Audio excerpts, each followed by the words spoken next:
Tu dinero en acción, episodio 100.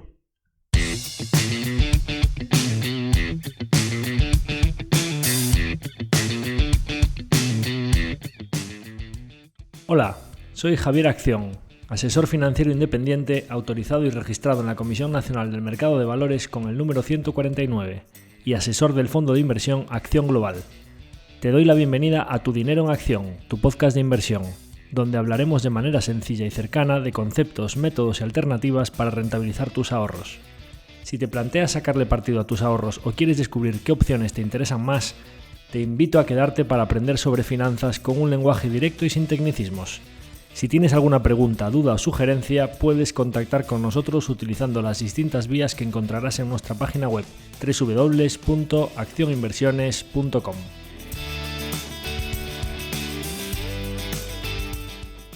El contenido de este podcast es divulgativo. Las opiniones aquí expuestas son meramente informativas y en ningún caso suponen una recomendación de inversión. Si buscas asesoramiento financiero, debes dirigirte a cualquiera de los asesores autorizados y registrados en la Comisión Nacional del Mercado de Valores. Hola a todos, bienvenidos a nuestro episodio número 100. Estamos de celebración, es un episodio muy especial y lo celebramos con lo que creemos que puede ser el episodio de Tu dinero en acción. Un episodio resumen donde condensaremos los mensajes más importantes de todo lo que hemos publicado hasta la fecha sobre ahorro, inversión, productos, filosofía de inversión y, por qué no, filosofía de vida. Si llegas como nuevo oyente a nuestro podcast, probablemente este será el capítulo ideal para que empieces a escucharnos, donde tendrás condensados los 99 episodios anteriores, si no te apetece escucharte esas pues prácticamente 100 horas de contenido.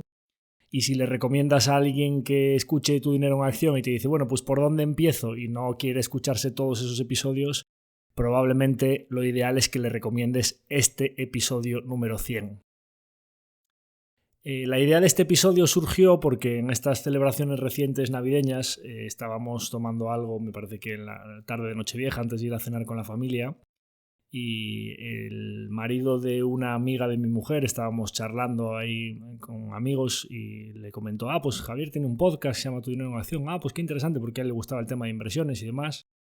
Me dijo, oye, ¿y qué episodio me escucho? ¿Cuál es un episodio característico? Bueno, yo empecé a decirle, pues tienes 5 episodios al principio donde hablamos de los fundamentos básicos de la inversión, pues tienes varios de empresas, tienes algunos de situación de mercado, tienes algunos pues, en los que hemos hablado de divulgación sobre diferentes productos, pero no supe decirle un único episodio para que se escuchase como para poder empezar, digamos, ¿no? en lo que es nuestro podcast. Entonces ahí surgió la idea y como se avecinaba el episodio número 100, pues nos parecía que era un momento muy bueno para hacer este balance general de todo lo que ha sido Tu dinero en acción en los 99 episodios previos y que sea, pues digamos, el episodio de Tu dinero en acción para cualquier persona que pueda llegar nueva y para los que ya sois oyentes, pues tener condensado en 1 hora de duración todos los mensajes más importantes de lo que ha sido el podcast hasta ahora.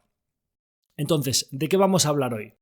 Bueno, pues haremos unas pinceladas del porqué de nuestro podcast, de por qué nació y cuál es el sentido de Tu dinero en acción. Hablaremos de por qué ahorrar y por qué invertir lo que has ahorrado. Hablaremos de tipos de activos en los que podemos invertir, de cómo llevar a cabo esta inversión, tanto a nivel de entidad financiera en la que cursar esta inversión como tipología de productos y vehículos a través de los que se puede cursar la inversión.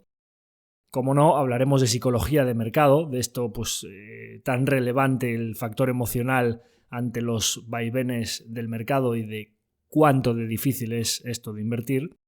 Y terminaremos con algunas conclusiones sobre nuestra filosofía de inversión y, por qué no, filosofía de vida. Entonces, yendo con ello, quería, antes de nada, dado que normalmente lo dejamos para el final, la petición de que nos enviéis consultas, comentarios y demás, y pues en las partes finales de los episodios ya hay mucha gente que desconecta. En este caso he querido hacerlo al principio, antes de la chicha del episodio. Os invitamos a que pues, nos enviéis vuestras preguntas, dudas o sugerencias para el próximo capítulo de consultorio que hagamos. También os invitamos a que nos dejéis vuestros comentarios en las redes en las plataformas en las que está el podcast, tanto en Spotify, que ahora se pueden dejar comentarios, como en YouTube, como en iVoox. Podéis dejarnos vuestro feedback, que nos valoréis, que nos deis like en YouTube, y que quien nos escuche en Spotify todavía no nos haya dado esa valoración de 5 estrellas, le invitamos a que por favor lo haga. Y pues como siempre decimos, para nosotros es de un valor incalculable que si os ha gustado el episodio o los episodios anteriores, pues lo compartáis con vuestra gente cercana, tanto a través de un grupo de WhatsApp, podéis mandar el link de Spotify o YouTube, como a través de vuestras redes sociales. Para nosotros es muy importante llegar a nuevas audiencias.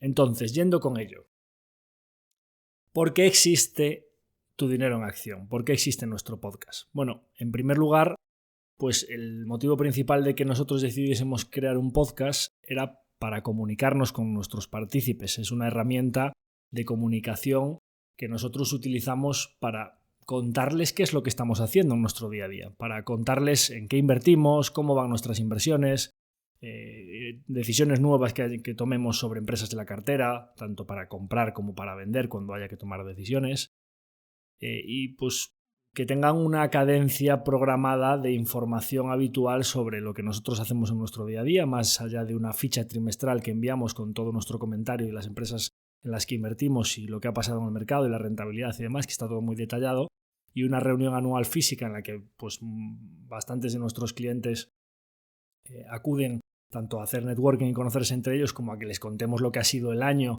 y las decisiones importantes que se han tomado, y una sesión de preguntas en las que pues se habla allí de todo, ¿no? Cualquier inquietud que pueda tener cualquiera pues puede preguntarla allí. Pues una cadencia semanal para que quien quiera pueda tener más información de manera más recurrente, para nosotros será fundamental, ¿no? Ese es el primer motivo, comunicarnos con nuestros partícipes de manera recurrente. El segundo, porque también pensábamos que en España, pues lamentablemente, carecemos todavía del nivel de cultura financiera que hay en otros países en los que los mercados de capitales, el sistema de inversión, de ahorro y de largo plazo, pues está mucho más arraigado desde hace más generaciones que aquí, que está, digamos, pues todavía empezando, ¿no? Entonces la divulgación y el granito de arena que podamos aportar en la cultura financiera en nuestro país, pues será el segundo punto más importante para el que crear este podcast, ¿no? Y bueno, pues en tercer lugar, pero no menos importante, nosotros no hacemos marketing normalmente, pues no hacemos anuncios en prensa, ni ponemos carteles, ni vamos a visitar a clientes a puerta fría a ver si captamos dinero. Entonces, pues normalmente nuestro negocio funciona mucho pues de boca a oído, y son unos clientes que están contentos los que le hablan a otra persona que están a gusto con nuestros servicios, y nos suelen mandar ellos a otros clientes. Bueno, pues ¿por qué no contar lo que hacemos para que este mensaje pueda ser trasladable de manera más sencilla, ¿no? Pues esta gente funciona de esta manera, trabajan así o así. Bueno, pues aquí tenemos condensada nuestra manera de hacer las cosas, y es una manera de publicar o de comunicar nuestra manera de pensar acerca de la inversión y de lo que hacemos para llegar a nuevos oídos, ¿no? Entonces esos son los tres principales motivos, y creemos que lo hacemos, o el objeto del podcast es hacerlo de una manera entendible, como dice en la entradilla, sin tecnicismos y hablándolo en un lenguaje que lo pueda entender cualquiera. Si en algún momento creéis que nos estamos yendo de ese objetivo principal de que se entienda todo perfectamente, os rogamos que nos lo digáis, porque uno de los objetivos principales del podcast es explicar las cosas sin ninguna áurea de complejidad, sin ningún término que sea complejo, sin letra pequeña, y de una manera completamente transparente y comprensible para todo el mundo, y como siempre decimos, de los cimientos hacia el tejado. Intentamos explicar todo esto de la inversión, los mercados financieros, el interés compuesto, que ahora hablaremos de ello, de una manera que cualquiera lo pueda entender, de una manera muy accesible. Entonces, vámonos un poco más a la chicha del episodio. Eso es por lo que existe Tu Dinero en Acción. Vamos a los fundamentos. ¿Por qué debemos ahorrar? Bien, el ahorro, el guardar un poco por lo que venga, es algo que desde que el ser humano era agricultor y recolector, pues ya guardaba los excesos de cosecha para hacer frente a las estaciones que pudiesen venir. Tener un poquito de grano guardado después del verano para cuando venga el invierno, pues es fundamental, porque la producción y la necesidad de consumo no son homogéneas a lo largo de un año. Bueno, pues ahorrar podríamos aplicarlo a la producción de exceso de horas de trabajo acumuladas en forma de dinero. A lo largo de una vida, lo que suele suceder es que no siempre tienes las necesidades de ese dinero en la misma progresión a la cual lo vas produciendo, ¿no? El caso más típico es la necesidad de comprarse una casa, o comprar el coche o hacer un viaje importante. Pues normalmente, si nosotros no hemos sido previsores y no hemos ahorrado para hacer frente a un pico de necesidad, vamos a tener problemas para hacer frente a esas inversiones, con lo cual es importante que cuando estamos en nuestro día a día y no estamos teniendo picos de gasto, picos de inversión, guardemos un poquito para hacer frente a esos momentos en los que la necesidad es mucho mayor a lo que somos capaces de producir en ese momento, ¿no? Por decirlo de otra manera, todo esto que se habla siempre de la libertad financiera, en general cuando se habla de la libertad financiera en los mercados o de la gente que empieza a invertir, la gente joven que empieza a leer y se interesa por todo esto, bueno, pues está bastante establecido que la libertad financiera en cuanto a tener un capital que pueda trabajar para nosotros y que no necesitemos nosotros trabajar, es decir, que nuestro trabajo o nuestra gestión de ese patrimonio nos produzca una renta suficiente para que no tengamos que trabajar, está bastante establecido que esas cifras, pues dependiendo de la clase de activo, ahora hablaremos de diferentes tipos de inversiones, podrías intentar obtener de manera relativamente conservadora un 6%, de una manera un poquito más con peso de renta variable, en torno al 10-12%, pues si queremos estar muy tranquilos, también asumiendo que van a venir años malos, no deberíamos plantearnos nunca dejar de trabajar con una cartera inferior a 1.000.000 de euros, porque el 6% son 60.000, le quitas los impuestos y te va a quedar una nómina para una familia, es como mínimo eso lo necesario. Si nos vamos a periodos, a tipos de activos más volátiles, podemos intentar aspirar a conseguir a lo mejor un 10 o un 12%, que sobre 1.000.000 serían 100.000, menos impuestos pues 70, 80.000, pero claro, también van a venir años malos y la necesidad de colchón para amortiguar que puedas tener años malos es más alta. Pero ya no hablamos de la libertad financiera de tener 1.000.000 o más para poder vivir de la gestión de nuestros ahorros. Hablamos de la libertad para que nosotros, manteniendo nuestro trabajo, que es la fuente principal de ingresos que tenemos, podamos tener una toma de decisiones a lo largo de la vida realmente libre. Lo que dice la libertad financiera es poder tomar decisiones sin tener que estar pensando en el mes que viene, o en que si yo quiero vivir aquí o allá y no puedo porque mi salario no me lo permite, o en que mi jefe ahora me marca las vacaciones en tal fecha o en tal otra, o estoy haciendo un trabajo que no me gusta y no puedo tomar una decisión de ahora quiero formarme, ahora quiero cambiar de trabajo, ahora quiero hacer este viaje, ahora quiero pues que yo bajar el ritmo para cuidar más a mis hijos porque están en una época en la que prefiero estar más con ellos y que a lo mejor pues sea mi pareja la que se dedique más a trabajar. Decisiones fundamentales en la vida para lo que al final nosotros trabajamos, el fruto de nuestro trabajo es el dinero, pues que ese dinero lo gestionemos de una manera que esa toma de decisiones libre, que realmente seamos libres en las decisiones más importantes en la vida, pues que nos lleve al objeto de todo ser humano, que creo yo que es ser felices en la vida, ¿no? Pues para ser felices y poder tomar decisiones de manera libre es fundamental ahorrar, para tener nosotros la sartén por el mango de nuestras decisiones vitales, para que no sean otros, sea un jefe o sea un banco o sea quien sea, quien tome las decisiones de nuestra vida y de nuestro futuro, ya no solo financiero, sino vital en general.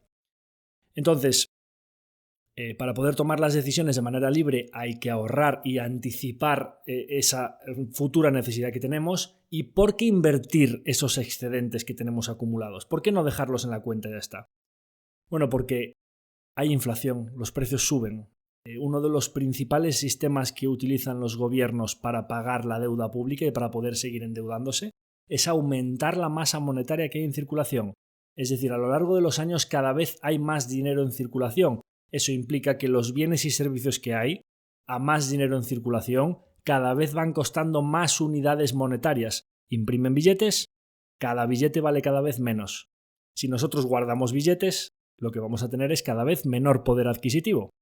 Con lo cual, vamos a protegernos de esa inflación invirtiendo, en vez de en activos monetarios, billetes, en activos reales que se beneficien de esa inflación a largo plazo. ¿De acuerdo? Con lo cual, para protegernos de esa subida de los precios a largo plazo y bajada de nuestro poder adquisitivo, lo ideal es que tengamos activos que aumenten su valor cuando va aumentando la oferta monetaria, que se beneficien de la inflación y que, pues, para nota ya sería que no solo mantengamos nuestro poder adquisitivo, sino que consigamos incrementarlo a lo largo del tiempo, que el dinero trabaje para nosotros. ¿De acuerdo? ¿Y cuánto puede trabajar el dinero para nosotros? Vamos a hablar del interés compuesto. El interés compuesto, como se dice esa frase que se atribuye a Einstein, es una de las fuerzas más poderosas de la naturaleza. ¿El interés compuesto qué es? El compound, de esto que hablan los anglosajones. Los intereses sobre los intereses sobre los intereses. Es la fuerza de una bola de nieve que va bajando por la ladera y que cada vez tiene más nieve pegada a su alrededor y se va haciendo cada vez más grande conforme pasan los años. Esto, vamos a hacer algunos ejemplos para que os hagáis una idea de que realmente podemos ganar poder adquisitivo y no solo protegernos de la inflación a largo plazo, en vez de dejando los ahorros e invirtiéndolos en activos reales que se benefician a lo largo del tiempo de la inflación y cuya rentabilidad es superior a la inflación. Vamos a hacer algunos ejemplos muy rápidos de cuánto podemos ahorrar desde que empezamos a trabajar hasta que nos jubilamos y qué efecto produce el interés compuesto. 100 euros al mes desde los 25 años son 1.200 euros al año. A lo largo de 40 años de una trayectoria profesional entre los 25 y los 65, 1.200 por 40 años son 48.000. Si nosotros dejamos ese dinero en la cuenta, al final de los 40 años vamos a tener 48.000, que por supuesto, con la inflación que hay, a lo largo de 40 años, preguntadle a vuestros padres o a vuestros abuelos cuánto costaba una vivienda en los 80 y les preguntáis también después a los que la compraron en los 80 cuánto costaba, que le preguntasen a sus abuelos cuánto costaba 30 años antes y os hacéis una idea del enorme poder dilutivo que tiene la inflación sobre esos 48.000. Es decir, dentro de 40 años, si empezáis a ahorrar ahora, ese dinero va a valer muchísimo menos para comprar cosas. Bien, solo con que lo invirtiésemos al 3%, en vez de 48.000 tendríamos prácticamente 150.000. El interés compuesto implica que hemos obtenido el doble por intereses que con nuestro ahorro. Hemos triplicado el dinero. Bien, pues empieza a compensar, ¿no? Porque pues, o se han triplicado el precio de las cosas a lo largo de ese tiempo, o solo un 3% como mínimo pues ya nos protegería de una inflación media a lo largo del tiempo del 3%. Bien, el interés compuesto, que es exponencial, no es lineal, esa fuerza poderosa de la naturaleza que implica que la curva se va verticalizando con el paso de los años, si la tasa en vez del 3 es del 7, nuestros 48.000 euros en vez de 148.000 son ya 450.000 euros. Hemos obtenido 400 frente a 50 que hemos obtenido con nuestro ahorro, es decir, hemos obtenido 8 veces más por intereses. Antes habíamos obtenido 2 veces, o sea, triplicado, y ahora estamos multiplicando por 9 el dinero, solo con que la tasa pase del 3 al 7%. Ahí veis la exponencialidad de la curva a lo largo del tiempo. ¿Cuáles son los factores más importantes para generar interés compuesto? El ahorro, empezar muy pronto y con las mayores cantidades posibles. La tasa que consigamos por nuestros ahorros, y ahora hablaremos de la tasa que se puede conseguir en cada tipo de activo, y el tiempo. Es muy importante empezar pronto porque como se verticaliza la curva a lo largo del tiempo, cuanto más tiempo estés, más vertical llega a ser. En los últimos años, cuando tú ya tienes una cartera de 400 o 500.000 euros, el 7% de 500.000 son 35.000. Cada año estarías consiguiendo casi tanto como lo que has ahorrado a lo largo de toda tu vida con 100 euros al mes. Imaginémonos si de repente te va bien y en vez de 100 euros que puede ahorrar prácticamente cualquier chaval joven que empiece a ahorrar, a lo largo de nuestra carrera profesional conseguimos ponerle un 0 a esa tasa de ahorro. 1.000 al mes son, en vez de 48.000, estaríamos hablando ya a lo largo de una trayectoria profesional, pues 1.000 al mes son 12.000 al año, por 40 años estaríamos hablando de 480.000 y si le metemos un 0 a todo eso, estaríamos hablando de que nosotros con el interés compuesto podemos convertir una tasa de ahorro de 1.000 euros al mes en 4 millones y pico de euros a lo largo de nuestra vida profesional, ahorrando 1.000 al mes al 7%. ¿De acuerdo? Eso sí que te da una independencia financiera muchísimo antes de los 65 años. No para que dejemos de trabajar, que los seres humanos Debemos sentirnos útiles, levantarse todos los días con un cometido es fundamental. No digo que tenemos que ahorrar. No, es que yo pues quiero dejar de trabajar a los 55 años. Yo personalmente no sé cuál es vuestro caso. Yo no voy a dejar de trabajar a los 40, a los 40 ya imposible, porque ya pasaron, pero a los 50 o 55 espero seguir trabajando. Pero podemos tomar decisiones importantes que nos den libertad, bajar el ritmo, lo que os decía, quien quiera teletrabajar, tomarse un año sabático, ponerse a estudiar, cambiar de profesión, cualquier cosa de ese tipo, con estas cifras de las que estamos hablando, gracias al interés compuesto, podemos tomar decisiones de manera libre. ¿Y en qué invertir? Hay que ahorrar, hay que invertir, busquemos no solo protegernos de la inflación, sino generar interés compuesto para ganar poder adquisitivo a lo largo del tiempo. ¿Y cómo podemos generar ese interés compuesto? Bien, vamos a hablar de los activos reales. Hemos hablado de activos monetarios, billetes, papel moneda, promesas de pago, que no se benefician de la inflación, versus los activos reales, que sí que se benefician de la inflación a lo largo del tiempo. ¿Qué es esto de las promesas de pago? Si nosotros tenemos un billete, como decíamos, esos billetes cada vez valen menos. Pero ¿y si nosotros somos prestamistas? ¿Qué pasa con esto que se denomina renta fija? Primer titular, la renta fija es de todo menos fija. Ahora hablaremos de la renta fija. ¿Qué es una promesa de pago? Yo presto un dinero. Imaginémonos que yo, pues en el año 75, cojo y en vez de convertirme en socio del señor Amancio Ortega, que va a montar su segunda tienda y necesita un dinero para financiar esa segunda tienda, le presto el dinero al 4, al 5 o incluso al 10% de interés que estaban en los años, en los 70, 80, los tipos de interés. Bien, cuando van pasando los años, yo le presto 100.000 euros al señor Amancio, pasan 5 años, 10 años, 15 años y vence esa promesa de pago, él me va a entregar los mismos 100.000 euros más un interés del 5 o 10%, lo que sea cada uno de esos años, pero me va a entregar una cantidad fija que estaba prepactada.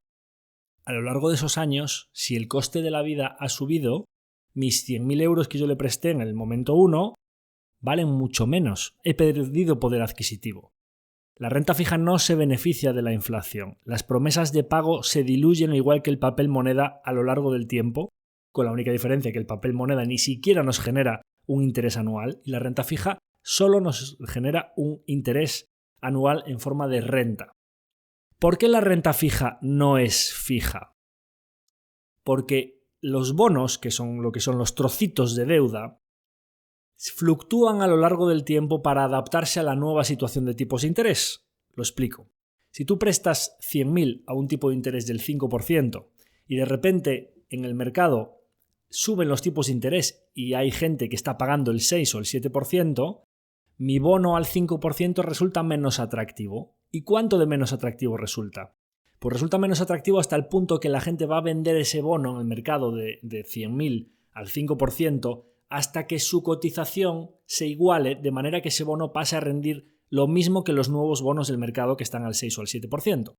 Si le quedan, por ejemplo, pues imaginémonos, si le quedan un año para el vencimiento y está pagando el 5 y hay bonos en el mercado a un año que están pagando el 7, ese bono tendrá que ponerse al 98. ¿Para qué?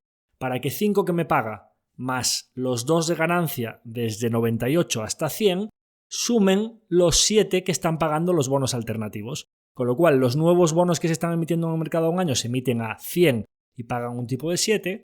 Este bono paga un tipo del 5, pero está a 98, porque 98 va a ir convergiendo con 100 hacia el vencimiento. Gano 2 en la subida hasta valor nominal y 5 por interés. Esos dos bonos rinden exactamente lo mismo. Siempre hablamos de bonos comparables.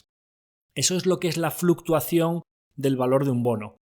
Y aquí ya habréis deducido una cosa. Claro, bueno, la variación es pequeña porque hay un bono que en vez del 5 paga el 7, es una subida de tipos de 2 puntos que es bastante elevada, pero este bono solo se movió 2 puntos hacia abajo. ¿Por qué? Porque solo tenía un año al vencimiento. Y aquí vamos a la clave de la renta fija. Cuanto más tiempo falte hasta el vencimiento, mismo caso. Resulta que es que este bono faltan 10 años para que venza. Y ahora hay bonos en el mercado que en vez del 5 pagan el 7 a 10 años. ¿Por cuánto me tiene que compensar? 2 puntos por 10 años, 20 puntos. Resulta que este bono, para pagar lo mismo que el otro, que te va a pagar el 7% durante 20 años, tiene que bajar hasta el 80%. No es exactamente así, pero porque luego hay que aplicar una serie de variables de descuentos que no impactan 20 puntos a lo largo del tiempo, pero para que os quedéis con esa idea. Desde 80 tiene que subir hasta 100, me va a dar 20 puntos por ahí, con lo cual ahí al final tenemos una variación muchísimo más grande en los bonos de largo plazo porque tienen que compensar ese diferencial de rentabilidad por muchos más años, para que al final la subida desde 80 hasta 100 más 5 que me va a pagar cada uno de esos años sea exactamente igual que el bono nuevo emitido a 100 que va a pagar el 7% durante 10 años. Con lo cual, ojo con la renta fija a largo plazo. Vamos a ser prudentes en renta fija y vamos a irnos siempre a renta fija a plazos cortos, salvo que estimemos que viene una bajada de tipos de interés, que a la inversa de lo que estábamos hablando, le beneficia principalmente a los bonos a muy largo plazo. Y a los bonos a corto ni le perjudica ni le beneficia. Básicamente vamos a obtener un tipo que está muy amarrado porque el vencimiento está muy cercano. ¿De acuerdo? Bien, ¿nosotros somos partidarios de la renta fija o no? Pues la renta fija nos parece interesante como colchón de seguridad, para tener una parte de nuestros ahorros que creamos que vamos a necesitar muy pronto, o para tener un ansiolítico que nos permita en el resto de nuestra cartera soportar mayor volatilidad, durmiendo bien por la noche sabiendo que si tenemos necesidad, tenemos nuestro chaleco salvavidas en la parte de renta fija. Nos parece un ansiolítico importante y nosotros, de hecho, cuando estaban los tipos de interés al 0%, recomendábamos tener ese colchón de seguridad en la cuenta y punto porque no se podía obtener nada. Ahora que se pueden obtener en fondos muy conservadores de renta fija, monetarios o renta fija corto, estamos utilizando algún vehículo que pues, obtiene en torno al 4 o 5%, algunos en euros, algunos en dólares, y que nos parece una fórmula muy buena para rentabilizar la liquidez, teniendo en cuenta que es pues, por encima de lo que le cuestan las hipotecas a la gente y por encima de cómo está la inflación ahora mismo, con lo cual, aunque parece que ya los tipos de interés van a ir bajando, tener un colchoncito de seguridad que además, hablaremos ahora de fiscalidad y traspasos entre productos, nos permite movernos muy bien cuando queremos entre conservador, renta variable, etcétera, creemos que tiene sentido. Pero no en la parte más importante de nuestros ahorros, porque como decía al principio, las promesas de pago a largo plazo les perjudica la inflación, ¿correcto? Con lo cual aquí solo lo que pensemos que vamos a necesitar a corto plazo. Pasamos de la renta fija al segundo tipo de activo más, digamos, quizá más famoso en España, el ladrillo, invertir en inmuebles. El capítulo más escuchado de la historia de nuestro podcast es Invertir en inmuebles, que es un capítulo divulgativo de la primera temporada, es el episodio 10 y es el que más escuchas acumuladas, lleva más de 5.000 escuchas, solo en Spotify, habría que sumarlas de YouTube, no sé, deben ir en total 6.000 y pico escuchas, que es más que lo que tiene nuestra media. Y en ese capítulo, para quien le interese explayarse sobre la inversión en inmuebles, recomiendo que lo escuchéis. Para quien, de lo que hemos hablado hasta ahora, quizá pues de la parte más de por qué invertir, riesgos de invertir y cómo invertir y demás, cómo llevarlo a la práctica, tenemos de los capítulos 2 al 5, hemos hablado de todo ello. De la parte de invertir en renta fija hemos hablado en el episodio 7, también recomendable para quien le interese. De la parte de invertir en inmuebles hemos hablado en el episodio 10 y las conclusiones que sacábamos en aquel episodio es: el ladrillo, mejor que tener el dinero en la cuenta o mejor que tener promesas de pago como la renta fija, sí que nos parece. Es un activo real que se protege muy bien de la inflación a largo plazo. Es un activo que tiene pocas barreras de entrada, es decir, vas a tener mucha competencia. Básicamente es algo que lo puede hacer cualquiera. No hace falta unos grandísimos conocimientos, por lo cual prácticamente todo el mundo, con la financiación bancaria además, que es un activo que a los bancos les gusta mucho, puede dedicarse a invertir en ladrillo. Y es un activo que da mucho que hacer, que es poco flexible, que no te lo puedes llevar a cualquier sitio, que tiene muchos más costes de lo que parece. O sea, nosotros compramos a 100 y nos lo pagan un alquiler de 1.000 y decimos, bueno, pues esto da una rentabilidad. Esa es la mejor rentabilidad posible que vas a obtener. Y de ahí puede haber muchos casos en los que obtengas una rentabilidad peor. Pues que suban los seguros, que suban la comunidad, que suban el IBI, que haya una derrama, que se te quede un inquilino dentro y no te pueda pagar la renta, que te destrocen el piso y tengas que cambiar cualquier cosa o que haya que cambiar la lavadora. La renta frente a lo que te ha costado el piso más los impuestos más los gastos de reforma posible es la mejor rentabilidad que vas a obtener, pero de ahí puedes restar, ¿de acuerdo? Por supuesto es un activo que a lo largo del tiempo también se beneficia de la inflación, con lo cual hay que sumar esa inflación a lo largo del tiempo a la rentabilidad neta de el alquiler menos todos los gastos que vayas obteniendo mes a mes. ¿De acuerdo? Si nosotros hacemos la rentabilidad neta después de todos los gastos, en general los inmuebles, incluyendo inflación más rentabilidad neta por alquiler, neta después de descontar los gastos, insisto, suelen dar rentabilidades bastante pobres. Por lo general, un activo arriesgado tipo comercial, oficina o nave industrial puede llegar a dar 6, 7, 8% en algunos casos. Si compramos muy barato, pues porque compramos un edificio entero o compramos uno que está en muy mal estado y lo rehabilitamos, etcétera, etcétera, en zonas periféricas puede llegar a acercarse al 10%, pero entonces el riesgo es más alto, zonas más sensibles a ciclos económicos, la revalorización a largo plazo es peor, tenemos más riesgos de ocupación o de impago, etcétera, etcétera. Y si nos vamos a activos más prime, mejor situados, residencial, etcétera, etcétera, las rentabilidades son más bajitas, pueden andar entre el 2 y el 4%, pero el perfil de seguridad es mayor. Bien, parecen rentabilidades bastante reducidas. ¿Cuál es la clave de todo esto?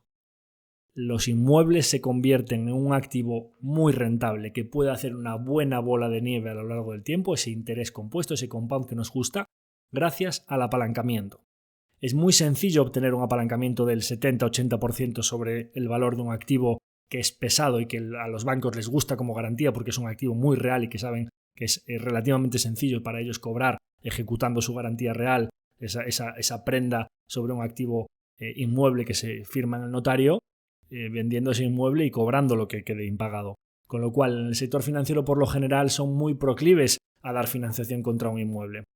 Si de los 100 que hablábamos antes, tú solo pones 20 y el resto lo pone la entidad financiera, y la rentabilidad por alquiler más inflación a lo largo del tiempo es notablemente superior al coste que te cobra la entidad financiera por ese otro 80%, cuando haces las cuentas sobre tu equity, sobre lo que tú has aportado, las rentabilidades se disparan. Es ahí como un activo prime bastante seguro que te dé un 4 o 5%, que neto más inflación, etcétera, etcétera, puede irse con el apalancamiento al 10 o 12%, que son retornos similares a los que puede ofrecer la renta variable, que vamos a hablar de ella a continuación, sin apalancarla. Con lo cual, inmuebles apalancados y renta variable sin apalancar tienen retornos similares, con una volatilidad mayor en el caso de la renta variable, que ahora hablaremos de ella.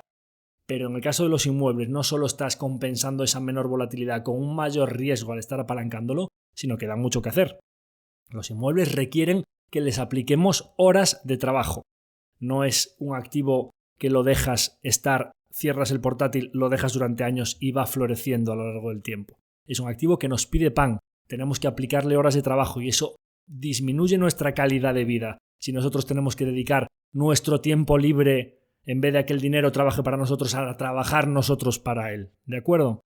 Este es el motivo principal de que a nosotros los inmuebles nos parecen una alternativa mejor que dejar el dinero en cuenta y mejor que la renta fija, pero ojo, no es para todo el mundo y nos parece que tiene bastantes pegas en cuanto a la iliquidez, a lo difícil que es monetizarlo. Si tienes una necesidad, ponte a vender el piso, encontrar un comprador, ir al notario a firmar, pagar los impuestos. Fiscalmente es un verdadero desastre. Cada vez que cobras una renta tienes que tributar por ello. Impuesto de transmisiones patrimoniales cuando vendes, muy poco líquido, poco eficiente, poco fiscalmente no nos parece atractivo. Y hay que decirlo aquí también, la gente ahora estamos viviendo una época buena y la gente se olvida de que el inmobiliario es un sector cíclico.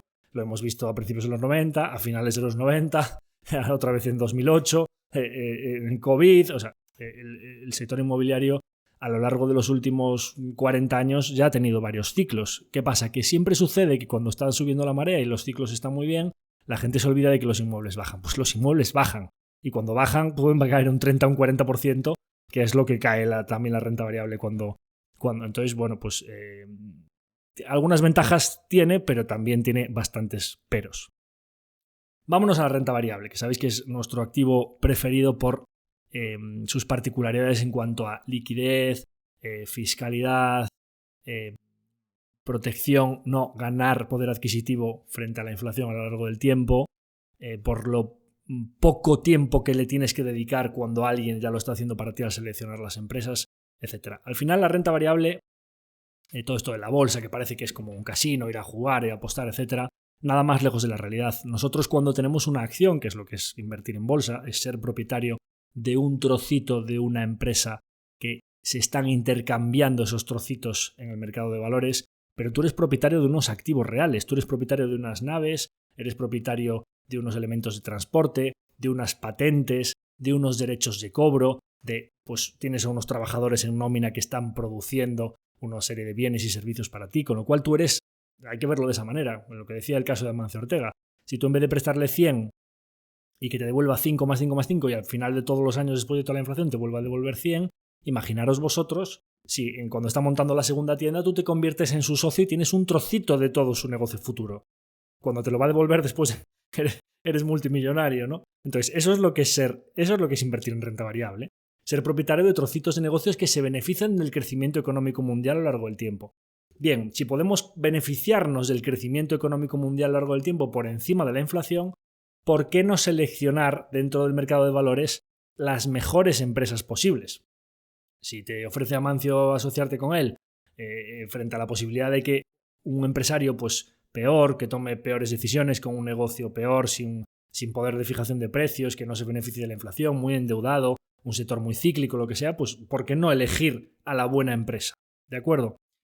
Entonces, la renta variable a lo largo del tiempo, como pues su propio nombre indica, se va moviendo, tiene una mayor volatilidad, pero el peaje que tenemos que pagar para obtener una rentabilidad más elevada a lo largo del tiempo, que en muchos casos ya durante muchos años, en ciclos de 100 años, la renta variable ha dado, dependiendo del momento en el que lo cojas, incluso comprando en un mal periodo en el que tenga una caída grande, a lo largo de los años la renta variable ha dado durante muchas décadas retornos superiores al 10% anual. Con lo cual, ¿cuándo invertir? Es decir, ¿cuándo nos subimos a este crecimiento económico mundial a largo plazo? Pues Warren Buffett dice, el mejor momento para invertir en bolsa fue cuando naciste. O sea, ya, y si no lo hiciste, ahora. ¿Esto qué quiere decir? El factor temporal que hablábamos del interés compuesto implica que cuanto antes empieces a generar interés compuesto y te subas al mercado, más interés compuesto vas a generar. Y dice, razones para vender, de estos gráficos típicos. Siempre hay un momento en el que pensamos que va a venir una gran caída. Siempre el factor emocional, que hablaremos después de él, siempre implica que vamos a pensar que vamos a invertir y 2 meses después vamos a estar perdiendo un 40%, que va a venir una gran crisis. Por lo general, cuando el conjunto del mercado piensa que va a venir una gran recesión, suelen ser los mejores momentos para invertir. A finales de 2022, yo lo escribí en la carta de Navidad que mandamos a partícipes, nos parecía que había una configuración muy atractiva para invertir en renta variable porque el mercado estaba viendo que la inflación estaba alta, que los tipos habían subido mucho, que iba a venir una recesión. Eso es una configuración brutal porque ya había venido, ya la caída en bolsa ya se había producido y nosotros pensábamos que la inflación se iba a ir moderando, que los tipos de interés ya habían subido lo que tenían que subir y de ahí podían quedarse planos o bajar un poquito. Y ese entorno para la renta variable era muy bueno, ¿no? Pero incluso aunque no acertemos con el momento, porque acertar es muy difícil y ya os lo digo desde aquí, nadie tiene ni idea de dónde va a estar ni el IBEX, ni el S&P 500, ni el MSCI World, ni dentro de 6 meses, ni a finales de este año. Es lanzar una moneda al aire. Tienes las mismas probabilidades de acertar que de perder.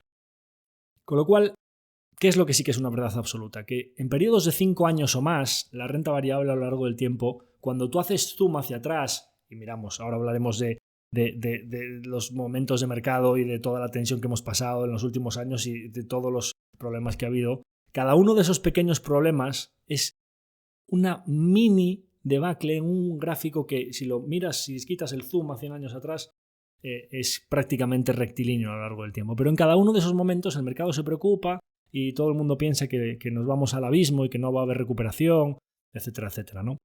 Entonces, ser propietario de buenos negocios a largo plazo es la mejor manera de generar interés compuesto sin tener que dedicarle nosotros las horas de trabajo, con una muy buena fiscalidad, sin tener que introducir el apalancamiento para conseguir tasas de retorno elevados y con un mix pues muy flexible, nos lo llevamos a donde queramos, podemos viajar, movernos de ciudad, no tenemos que las raíces en un inmueble que hay que venderlo o que alguien nos lo gestione, nos lo llevamos a donde queremos, es líquido inmediatamente, le das al botón instantáneamente, tienes el dinero en la cuenta para cualquier necesidad que tengas. Entonces reúne unas características que nos parecen muy atractivas. Otros activos reales. El oro. El oro es un activo pues defensivo que nos parece atractivo para un perfil muy conservador, para partes de la cartera muy conservadoras que va a dar la inflación a largo plazo. Es decir, para alguien que lo único que quiera es protegerse de la inflación o incluso que crea que puede venir un cataclismo importante, el oro en los periodos de recesión fuerte, de guerras, pandemias, periodos muy inflacionarios, etc., el oro es un buen activo. Y nos vamos al oro del siglo XXI, el Bitcoin o las criptos. ¿Criptos sí o no? Pues criptos sí. Y no me liaría con shitcoins ni con complicaciones varias más allá del Bitcoin, Ethereum, Solana, poco más. Y en el capítulo Invertir en activos digitales hablamos de todo esto, de por qué creíamos que el Bitcoin tiene sentido a largo plazo, tratándolo como una especie de oro digital, que fue en el episodio divulgativo número 12, lo recomiendo para quien le interese todo esto, y lo orientaría para quien le guste todo esto de la siguiente manera. Por dar un resumen, así unas pinceladas, el Bitcoin es un dinero digital que viene a ser la traducción de el dinero que gastamos en facturas de electricidad para que nuestras GPUs, nuestras tarjetas gráficas de un ordenador que está minando esos bitcoins, que son problemas lógico-matemáticos que resuelven ordenadores, cada uno más difícil de resolver que el anterior, es decir, cada bitcoin adicional es más difícil de minar que el problema anterior. Con lo cual, la dificultad, el coste extra de conseguir un bitcoin adicional es cada vez superior, con lo cual, pues lo mismo que el oro, que cada vez antes hacías así en un río y ya podías sacar pepitas, y ahora cada vez está más profundo, con lo cual el coste se va incrementando a lo largo del tiempo y las unidades son limitadas, con lo cual a cada vez más masa monetaria con unidades unitarias limitadas, las posibilidades de que cada una de esas pepitas digitales aumente de valor con el paso del tiempo son elevadas. Dicho lo cual, es un activo digital transferible de cantidad limitada y que viene siendo una forma de convertir dinero en dólares o en euros de las facturas de la energía que cuesta minar esos bitcoins con los procesadores, y que a lo largo del tiempo se puede beneficiar mucho de la inflación, pero siendo un oro moderno no tiene la estabilidad que tiene el oro. Es decir, hay mucho componente especulativo, hay mucho apalancamiento en el Bitcoin. Hablaremos largo y tendido de todo esto, pero para que os hagáis una idea, esto va a ser volátil, va a ser un camino que creo que será positivo, pero para nada rectilíneo, con lo cual quien quiera tener exposición a esto, que invierta una cantidad que pueda prescindir completamente de ella, que sea una cantidad que si dentro de 10 o 15 años es un cero, no le cambia la vida, pero si dentro de 10 o 15 años es un %, me lo invento, si tú inviertes 10.000 euros y 10.000 euros para ti pues es una cantidad que la puedes ahorrar en un año y medio, pues a lo mejor que dentro de 10 o 15 años esos 10.000 euros sean cero, no te va a cambiar la vida. Ahora, si esos 10.000 euros hacen %, y dentro de 10 o 15 años vas a abrir el wallet o donde los tengas depositados, que es así como recomiendo, meter la semillita y no volver a mirar, ¿de acuerdo? Pues si te ha hecho un % y es 1.000.000, eso sí que te puede cambiar bastante la vida. Pues así es como recomiendo orientar la inversión en Bitcoin. Activos digitales, sí, de esta manera, muy limitada, mirando muy a largo plazo, olvidarse de los vaivenes y con cantidades de las que podamos prescindir. ¿De acuerdo? ¿Y derivados sí o no? Pues los derivados no dejan de ser productos, como su propio nombre indican, derivados de las categorías básicas de las que hemos hablado. Hemos hablado de renta fija, de renta variable, pues se pueden hacer productos derivados de lo que queramos. Por lo general los derivados me parecen una herramienta más, no me parecen una categoría de inversión y creo que hay que ir a la batalla con todas las herramientas posibles. Pero en cuanto a la pregunta de derivados sí o no, que también hablamos de ellos en alguno de nuestros capítulos, diría derivados sí, apalancamiento, especialmente excesivo, no. Lo que es un arma de destrucción masiva es el apalancamiento, no los derivados en sí. ¿De acuerdo? Entonces, ¿cómo llevar a cabo todo esto de la inversión? Vamos a hablar de categorías de productos que engloban o cestas que pueden llevar a cabo para invertir en renta variable o en renta fija o en estos tipos de categorías de activo de las que hemos hablado, tipos de vehículos y cómo llevar a cabo a la práctica la inversión. Bien, en cuanto a la entidad financiera, siempre hemos hablado, y lo decimos siempre a nuestros clientes, que recomendamos tener el banco operativo separado del banco de inversión.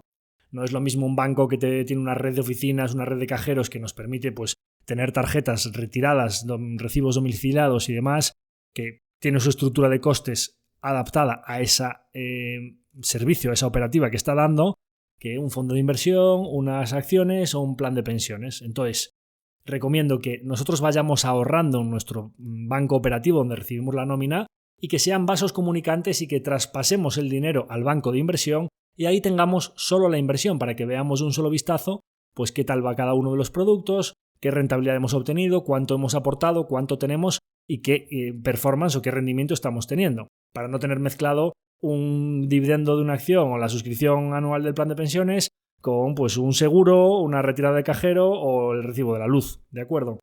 Entonces, un buen banco con comisiones razonables, una buena app y todo digital para la parte operativa y un buen banco de inversión con comisiones muy bajas, especializado en inversión y arquitectura abierta, que sea una puerta de acceso a todos los mercados financieros para la parte de inversión.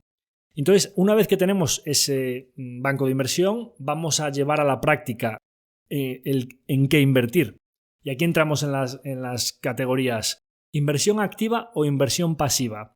Bien, para alguien que no quiera complicarse la vida y que no quiera estar pendiente de todo esto y que no quiera ponerse en manos de un asesor financiero, la inversión pasiva puede tener sentido. Te compras un índice, vas haciendo aportaciones y lo vas a hacer bien a lo largo del tiempo. Para alguien que le cueste más confiar o que quiera que lo acompañen a lo largo del tiempo, que prefiera confiar en el criterio de un buen gestor que seleccione no las 500 o las 2000 empresas de un índice, sino que intente seleccionar las mejores y que además le ayuden en el proceso de apertura, que cuando vengan mal dadas, como hablaremos después en el tema del control emocional, pues le explique lo que está pasando, le diga si es un buen momento para invertir o si nos vamos a recuperar de esta o no, o si a lo mejor es momento de bajar un poquito marchas porque está todo pues muy hype o ha subido demasiado. Pues la gestión activa, confiar en un buen gestor o incluso ponernos en manos de un buen asesor financiero en el que confiemos y que nos pueda ayudar a montar una cartera, la parte de renta fija, la parte de renta variable, indexado sí o no, planes de pensiones sí o no, pues creo que puede tener sentido. Entonces, la inversión activa y la inversión pasiva, que es pues replico índices en el caso de la pasiva, o voy a seleccionar las mejores empresas, digamos pues fondos de inversión o cestas o activos individuales, intentando diferenciarme de los índices para buscar una rentabilidad superior a lo que hace el mercado, pueden tener en ambos casos sentidos complementándolas o pues para cada perfil de persona pues puede tener unas necesidades diferentes. ¿Y cómo lo llevamos a la práctica?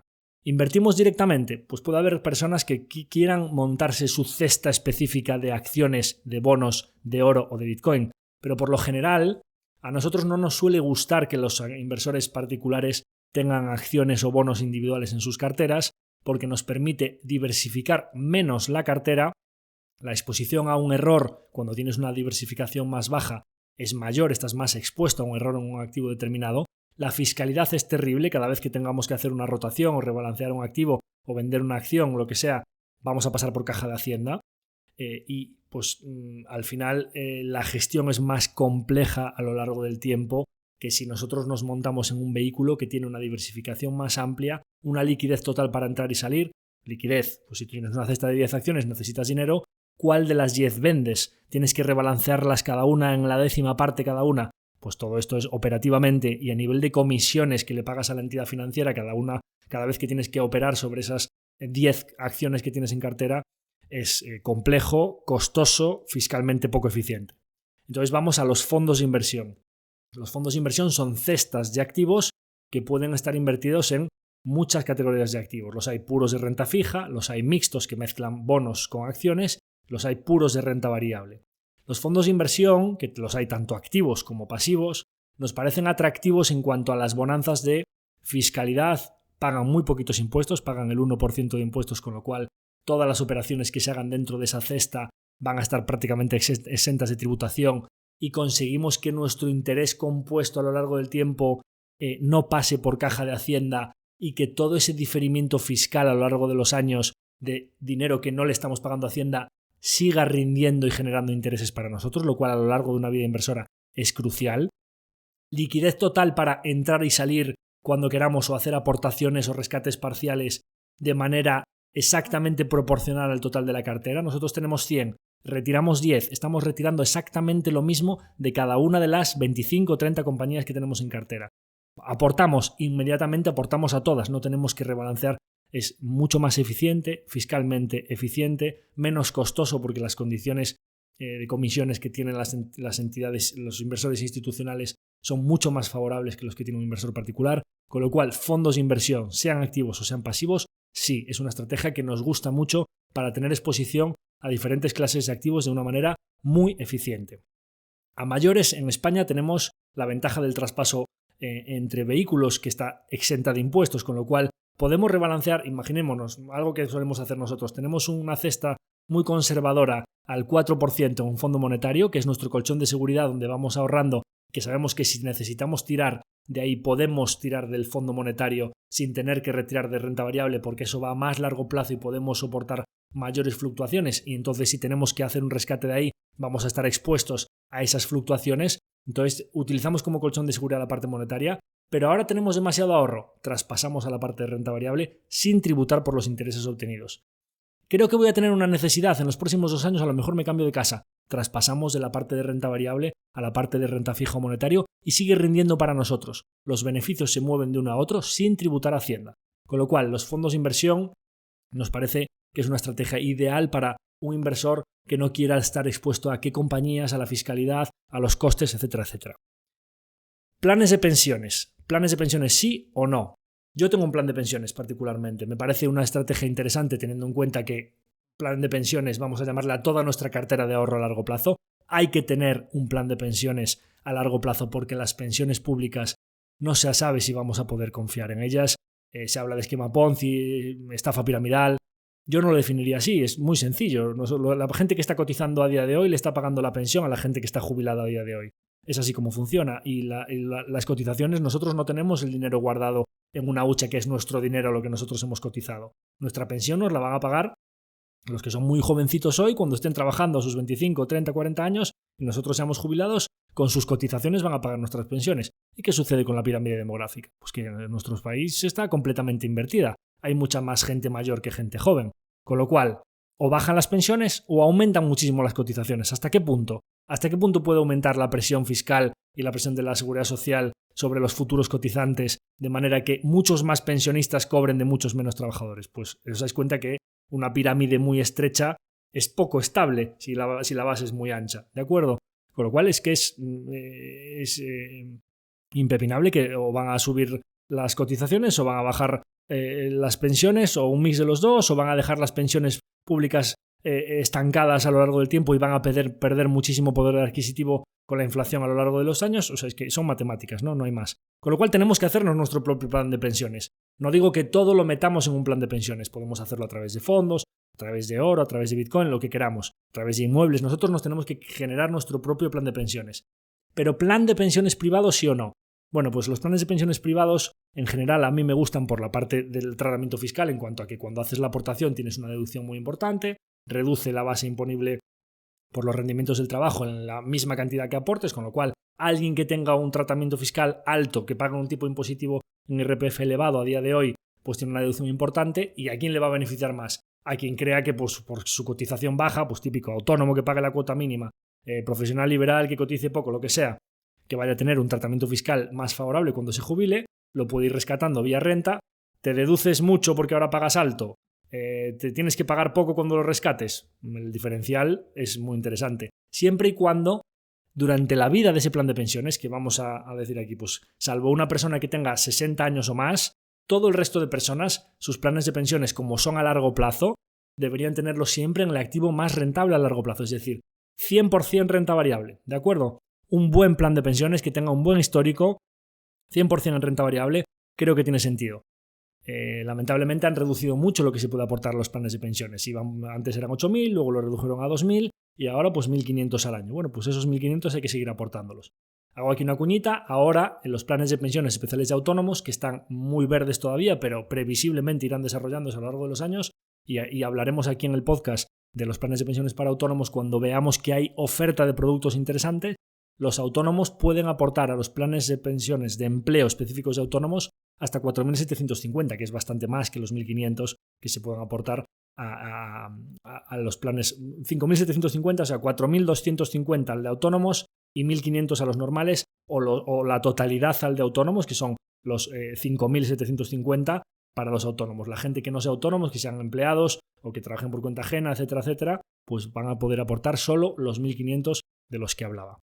Entonces, planes de pensiones, sí, pero son poco líquidos, poco rescatables, es a muy largo plazo, es como meterlo en un cajón, en mínimo 10 años no los puedes rescatar, y si no, pues en un evento de paro de larga duración, invalidez, Dios no lo quiera, o fallecimiento para tus herederos, tampoco, ojalá Dios no lo quiera también, o jubilación, que es el caso más común, pero entonces pensando a muy largo plazo y en el activo más rentable a largo plazo, ¿de acuerdo?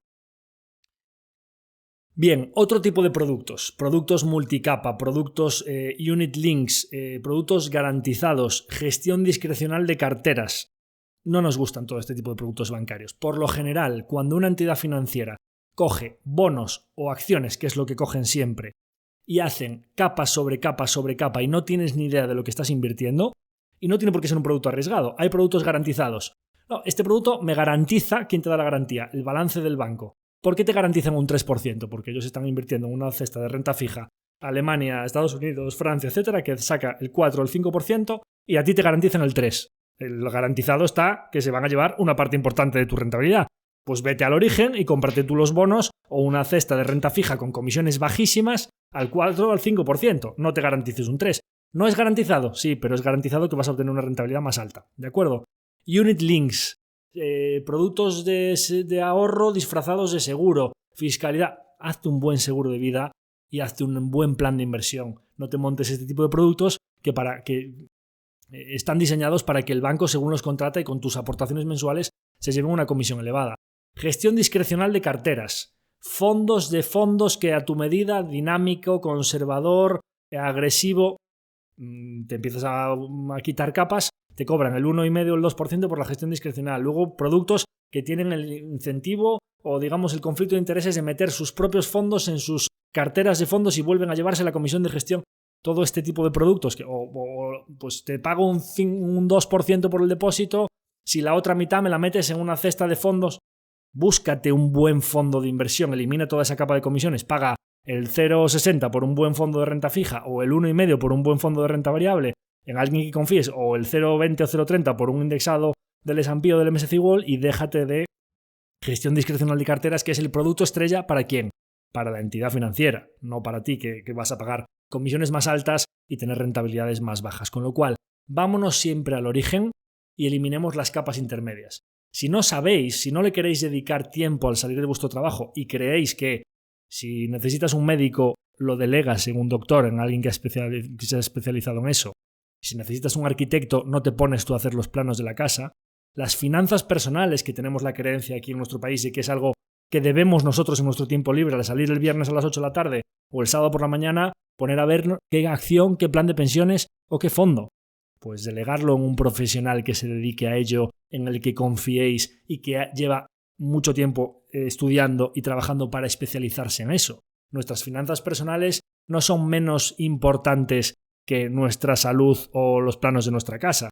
Es el fruto de nuestro trabajo y creo yo que, diga la gente, vale, quiero eliminar las capas intermedias de la entidad financiera, quiero irme al origen, pero es que me pierdo en qué entidad abro la cuenta, qué acciones compro, qué fondo compro. Delegarlo en un buen profesional. Hemos hablado de por qué ahorrar, por qué invertir, cómo hacerlo y en qué categorías de productos nos parece interesante hacerlo. Pasamos a algo muchísimo más filosófico como la psicología de mercado. ¿Por qué es tan difícil esto y por qué recomendamos caminar este largo y arduo camino de la inversión en mercados financieros acompañados por un profesional o por un equipo de personas que tengan experiencia y que ya hayan vivido múltiples crisis y múltiples situaciones? Porque, como dicen también los anglos, especialmente los americanos, investing is hard. Invertir es muy difícil. La duda no es cuándo vendrá la próxima gran caída. La duda no es si vendrá una recesión, no es si caerá la bolsa, si vendrán correcciones intermedias. La única duda es cuándo vendrá la próxima. A lo largo de los 99 episodios hemos visto episodios de situación de mercado como la inflación más alta de los últimos 40 años, hemos visto una guerra en Ucrania, hemos hablado de episodios, en el episodio 50 de qué pasaba con Rusia y Ucrania, hemos hablado en el episodio 28 de inflación, causas, consecuencias y cómo protegernos, en el episodio 22 hemos hablado de la situación de mercado y de las narrativas, cómo cambian tan rápido y cómo activos amados pasan a ser odiados muy rápidamente. Hemos visto la subida de tipos más agresiva de 0 a 5 desde los años 70. Y si nos vamos un poquito más atrás, cuando todavía no teníamos podcast, hemos visto una pandemia global que nos encerraron a todos en casa, que si te lo cuentan unos años antes, pues piensas que es una película de Hollywood y no te lo crees. Y si nos vamos un poquito más atrás, tuvimos en 2018 una caída importante porque simplemente miedo a una recesión que no llegó a consumarse nunca. En 2016 el Brexit. En 2012 la crisis de la zona euro y la prima de riesgo, todo aquello de España pagando un 6-7% por sus bonos y los PICs, Portugal, Italia, Grecia, España, etc. ¿Quién nos diría ahora, con España creciendo mucho más que Alemania, aquello de los PICs? Igual había que reírse, ¿no?, de eso, aquello que de hace 12 años. Y si nos vamos un poquito más atrás, al 2008, la gran crisis financiera, quiebra de Lehman Brothers, etc. Y en el 2001-2002, el crack de las .com y la burbuja tecnológica. Y anteriormente, los tigres asiáticos, la crisis del petróleo, el crack de Japón. Es decir, lo que hablaba antes, en ese camino rectilíneo de los índices, que ahora están en máximos históricos, ha habido muchos traspiés intermedios y en cada uno de esos momentos siempre los inversores piensan que no hay luz al final del túnel y que es momento de venderlo todo porque la recuperación nunca va a llegar. El principal problema para nosotros como gestores es que esto suceda y que los clientes o los partícipes en nuestro fondo, por ejemplo, se pongan nerviosos en el peor momento y saquen el dinero cuando nosotros lo que deberíamos estar haciendo es utilizar el cash que tengamos para salir de rebajas, para aprovechar las oportunidades que nos está dando el mercado. Con lo cual, para no tomar decisiones, decíamos, tú puedes invertir y que venga una caída muy importante en ciclos de 100 años desde 1920 hasta 2020, incluso invirtiendo en los peores momentos posibles. Si inviertes en 2007 y te viene el crack financiero de 2008 y te cae en un año un 40% tus inversiones, si inviertes en febrero de 2020 y en un mes y medio te cae un 30% por COVID, incluso en esos peores momentos para invertir, al cabo de 5 años estarías ganando dinero. Por eso hay que tener horizonte temporal largo y saber que esa volatilidad que viene por el camino es un peaje a pagar para obtener retornos superiores a largo plazo. Pero cuando está pasando ese crack o cuando está pasando esa volatilidad intermedia, ahora ya nadie se acuerda, el año 2024 fue muy bueno. En agosto de repente cayeron los mercados un 10 o un 15% porque Japón, el carry trade, tener a alguien a quien preguntarle, oye, esto del yen es importante, oye, esto que está pasando hay recuperación, oye, ¿cómo ves esto? Ir acompañado en este proceso, controlar el factor emocional para no tomar las peores decisiones en el peor momento posible, que ese es realmente el riesgo que tiene la renta variable. Si hay verdad absoluta de que a lo largo de los años el mercado vuelve a hacer máximos y es el activo más rentable, ¿por qué a la gran mayoría de inversores les cuesta ganar dinero en renta variable? Porque cuando viene todo muy bonito y cuando vienen las épocas de subidas y rentabilidad, dices, qué bien va esto, voy a aumentar la exposición. Entonces compras más y compras alto. Cuando viene la caída, creo que me he equivocado, esto va a seguir cayendo, vendes bajo. Y realmente lo que hay que hacer es exactamente lo contrario. Un control emocional que nos permita salir de rebajas y comprar duros a 4 pesetas cuando el mercado se pone nervioso y cuando se ve que todo el monte es orégano, ya parece que realmente va a ser rentable y van a ser años del 20% cada 2x3, pues tener la capacidad, guardar un poquito de cash, ser prudente, equilibrar un poquito la cartera, etc. Y pensar que las caídas van a volver en algún momento. Por eso, para controlar el factor emocional, creemos que ir acompañados en este arduo camino que es la inversión es fundamental. Nuestra filosofía de inversión. ¿Cuál es nuestra filosofía de inversión? Acción Inversiones, el Fondo Acción Global. ¿Qué es lo que nosotros tratamos de transmitir en el podcast para nuestros oyentes y especialmente para nuestros partícipes? ¿Cómo afrontamos nosotros esto de la inversión? Nosotros invertimos en renta variable y buscamos, como decía antes, los mejores negocios posibles. Buscamos inversiones que se denominan de calidad. Y una inversión en calidad es aquella que no tiene dependencias externas, que tiene buenos márgenes de beneficios. Es mucho mejor un negocio que gana 30 por cada 100 que factura que un negocio que gana 5, porque si los 100 de facturación viene una crisis y se convierten en 95 o en 90, el que ganaba 5 entra muy rápidamente en pérdidas. Es lo que llamamos el apalancamiento operativo. A la inversa es peligroso porque rápidamente entras en pérdidas y las acciones se desploman. El que tiene unos márgenes de beneficio del 30, cuando viene un poquito de caída de ventas, pues a lo mejor no gana un 30, gana un 28, gana un 25, pero sigue teniendo unos beneficios potentes. Las acciones se van a comportar mucho mejor. Si no tiene dependencias externas y su equipo gestor, su futuro depende de ellos mismos, de poder subir precios, de una decisión de traspasar la inflación a sus productos y servicios, su destino va a depender única y exclusivamente de ellos. Nos gustan los negocios con buenos márgenes y con poder de fijación de precios. Nos gusta que los intereses estén alineados, es decir, nos gusta no solo nosotros como gestores del fondo, el equipo, mi compañera Niles y yo y todas nuestras familias, invertir todos nuestros ahorros en el mismo vehículo en el que van nuestros partícipes, considerarnos, o sea, ser tripulantes, pero también ir viajando en el mismo barco que van todos nuestros socios, nuestros partícipes, ir todos juntos en el mismo proyecto. No tendría sentido otra cosa. Pero si yo confío en esto, ¿por qué me voy a montar otra cartera? Yo creo que esta es la mejor posible, pues tenemos todos nuestros ahorros aquí. Pues ¿dónde está la segunda capa de alineación de intereses? La segunda capa de alineación de intereses está en que para nosotros que el fondo obtenga buena rentabilidad es lo mejor que nos puede suceder a lo largo del tiempo para que sea un producto atractivo para nuestros posibles futuros interesados.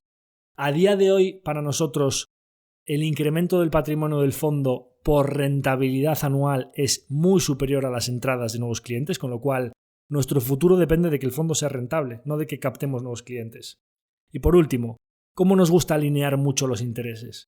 Pues no solo invertimos nosotros con todos nuestros partícipes, sino que además buscamos empresas en las que quien está tomando las decisiones se juegue su propio dinero. Creemos que así el destino de nuestras inversiones tiene muchísimas más probabilidades de que todos vayamos a buen puerto.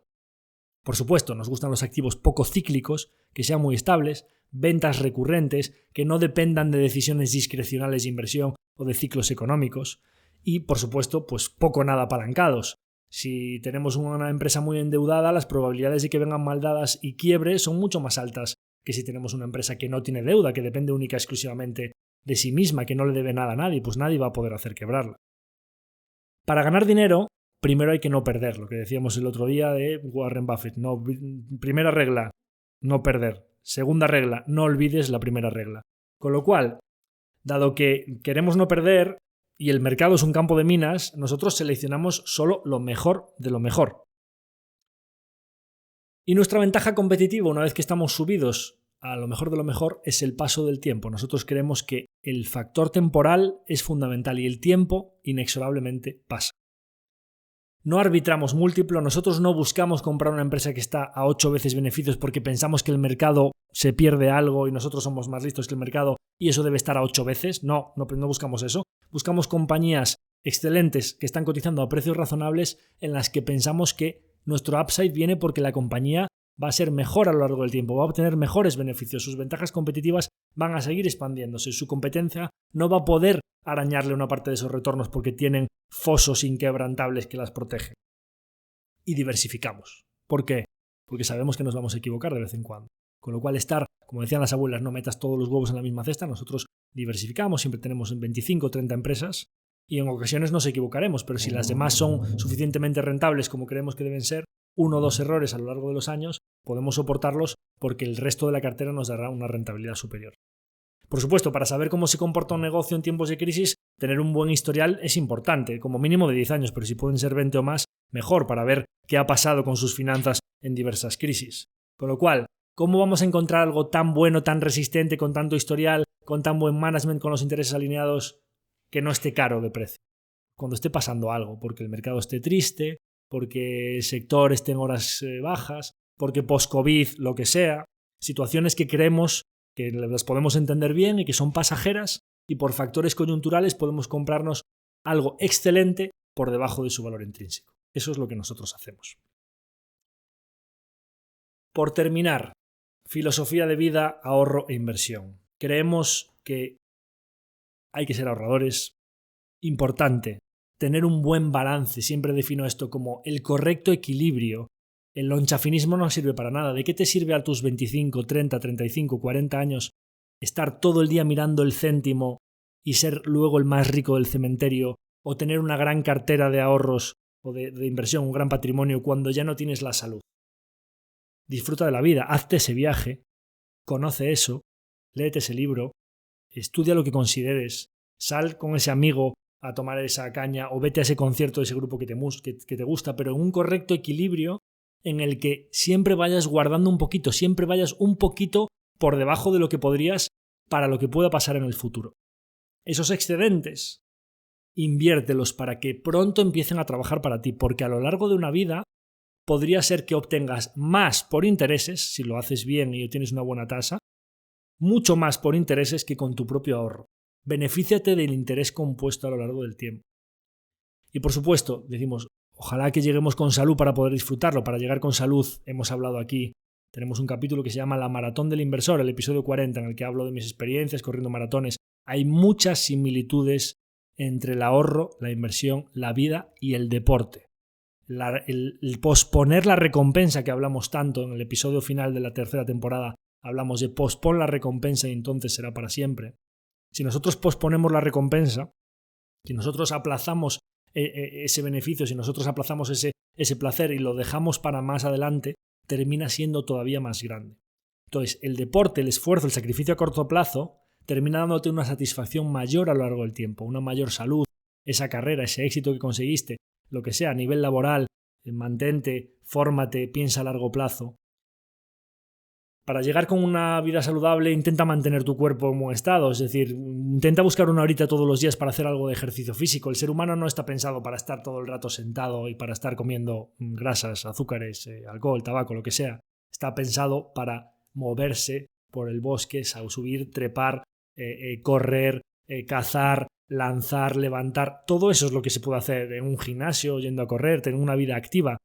Para la cabeza te va a venir muy bien segregar un poquito de dopaminas, que son drogas naturales, todos los días para mantenernos contentos, despejados, sonreírle a nuestra mujer cuando lleguemos a casa, llevar con más tranquilidad ese mal comportamiento de nuestro hijo, lo que nos diga nuestro jefe. Es fundamental hacer ejercicio, un poquito de ejercicio todos los días. Y en la vida, ¿quiénes tienen mucho ahorro condensado? Nosotros podemos ahorrar dinero, que es condensar horas de trabajo. Podemos ahorrar conocimiento, estudiar, es decir, lo que está en los libros. Id a los libros porque hay muchas personas que han condensado muchas horas de experiencia y aunque lo más importante es que luego vivamos nosotros esas experiencias, en los libros hay mucho ahorro en forma de tiempo diciéndonos cosas que hay gente que las ha aprendido hace muchos años ya. ¿Y quiénes son otras personas que podemos tener cerca que nos pueden ahorrar mucho tiempo en forma de conocimiento? Nuestros mayores.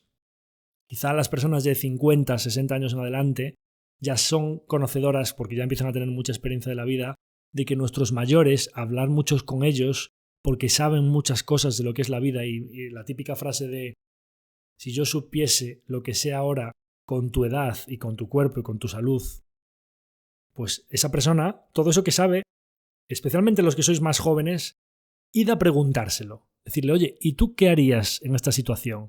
¿O qué te pasó en el año 1935 cuando pasó esto? ¿Tú pasaste hambre en la vida? Esto de la pandemia, ¿cuánto de importante te parece? Todo esto de que la gente joven esté protestando porque no puede vivir en el centro de la ciudad o porque no le llega para... Todo esto, ¿qué piensas? Y el trabajo y la reducción de la jornada laboral y el aumento del salario mínimo y los inmuebles y los tipos de interés id a preguntarle a la gente mayor que ya las ha vivido de todos los colores para que os dé una capita, un barniz de lo que es la vida y lo jodidas que son las cosas y lo difícil, lo que cuesta conseguir las cosas, para que apreciemos realmente lo que es importante. Hasta aquí el episodio de hoy. Espero que os haya gustado con este último mensaje quizá más filosófico de vida. Hemos hablado de ahorrar, de invertir, de cómo llevarlo a la práctica, de diferentes tipos de activos, de la psicología de inversión, de nuestra filosofía concreta, tanto de inversión como de vida. Por favor, os invito como siempre a que nos dejéis vuestros comentarios y vuestras valoraciones y que, por supuesto, si os parece que el episodio de Tu Dinero en Acción, este episodio 100 de celebración de aniversario, es interesante que lo compartáis con vuestra gente cercana, pues nos parece que es un buen resumen de lo que han sido los 99 episodios previos y creemos que es un buen comienzo para todos los que lleguen nuevos y que sepan cuál es nuestra filosofía y lo que queremos transmitir con este podcast humilde y pequeñito proyecto llamado Tu Dinero en Acción. Sin más, me despido de todos vosotros, como siempre dándoos las gracias por vuestra audiencia cada semana y nos vemos, nos escuchamos en el próximo episodio. Un saludo, un abrazo muy fuerte a todos.